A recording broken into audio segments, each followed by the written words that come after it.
Jesus is coming back and the trumpet will blow. And ISIS can't behead the one who wears a crown on his head and has holes on his feet.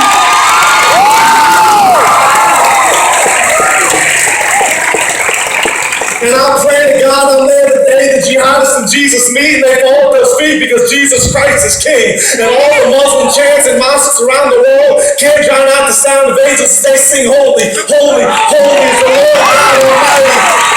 Because God is mighty and ISIS is not.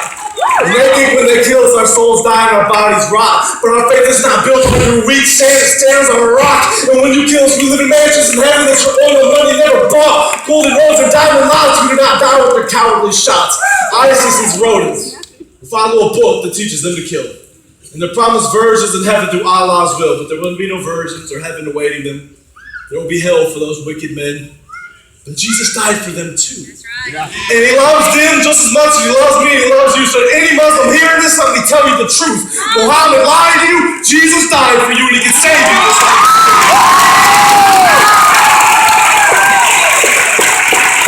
And when he did, he gracefully gave me everything that I needed. I didn't deserve any of it, but he displayed his mercy and gave me plenty of it. I was eating the world and still had an empty stomach, but the bread of life changed my life. Goodbye world, keep your force and your knives because I'm full, I'm satisfied, I'm saved, and the Holy Spirit lit a fire in my chest that I can't put out. So if you're put out by the fact that I won't shut up, you might as well tap out while I pull a map out and look for the next place to step out and tell the world that Jesus is a step up.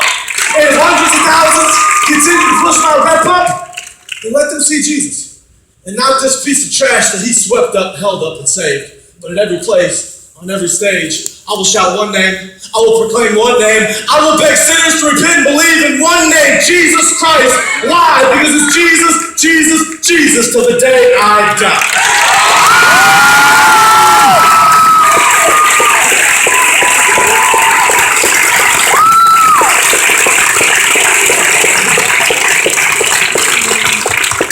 God, we love you so much. We just give you everything.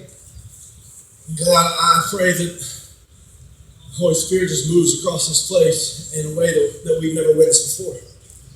God, selfishly, we just ask you just to show your glory, to make much of yourself, to bring people to the cross. God, we do not preach for fame or for recognition, but we preach for your fame and your glory and your recognition. And I pray tonight that no one sees a person on stage, but rather they hear your loving voice whisper into their ear, come to me. And that people run to you. Do this work. We are nothing. We are nothing. You are everything. We just lift you up. We ask you to meet with us in this place tonight. Let a great revival break out. Where young people and old people and church people and unchurched people come to the cross and find a home and find freedom in your loving arms. We pray these things in your name. Amen. Jesus. Amen. Well, I'm so glad that you're all here tonight. Listen, I say this wherever I go, and sometimes people take me wrong when I say it, but here, I got to be honest with you. I don't have any intention on trying to inspire you or entertain you tonight. I don't. I have one goal, one mission, and that's to tell you that time is running out. Life is short. Without Jesus, your future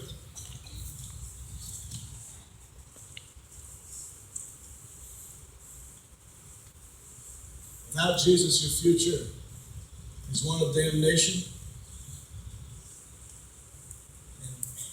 People in here who claim to be believers but have no hunger for the Word of God, no desire for Jesus, you bear no fruits. Your future is tragic as well, because they will know you by your love. And many today believe that because at one point in time they said the name Jesus, that everything's okay.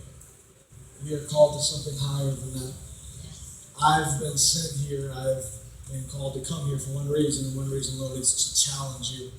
For those of you who don't know Jesus, it's to challenge you to tap out and come to Christ and give him your life. For those of you who claim to know Christ, but don't live like him, It's a call to come to the cross, to accept Jesus and to be given life. For those of you who know Jesus, but you don't live like Jesus, you have no desire for the things of God, it's a call for you to come back to your first love, to come to your home. This whole message is one thing: come to me. Come to me, come to me, come to me. And I believe that that's what Jesus Christ says to a lost and dying world every single day. Come to me, come to me. Last time I preached here, I stood right out those doors in a meet and greet line, and there was a man who came to me, and he was an older man, and we had a conversation, and he looked kind of strung out, and he had issues with drug abuse and run-ins with the law, and he's not the type that you would say looks like a church person, which is awesome.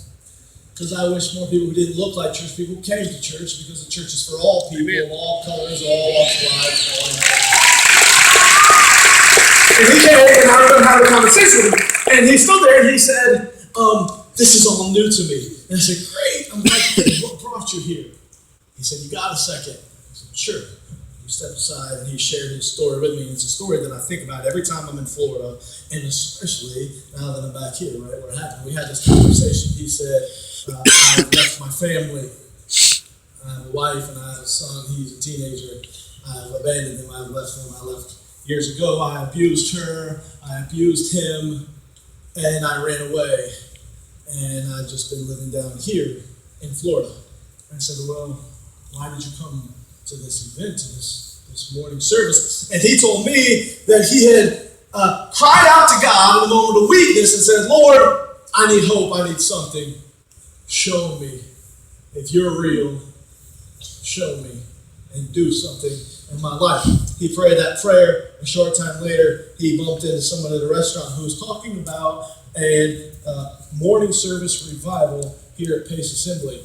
And he heard them, and someone in the restaurant had said out loud, it's one of those revivals where it's for all people, sinners and saints. It's for all people. And he said, maybe it's a place for someone like me. So he looked it up and he came. And we stood there in the meet and greet line, and I said, did you come forward to give your life to Jesus? And he said, I've got way too much guilt to do that. I watched people give their life to Jesus, but I don't know if that's something for me. I don't know if Christ can ever meet me where I'm at.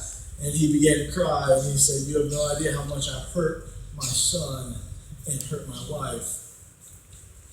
God would never want to show someone like me grace. And I got to tell him about Saul. God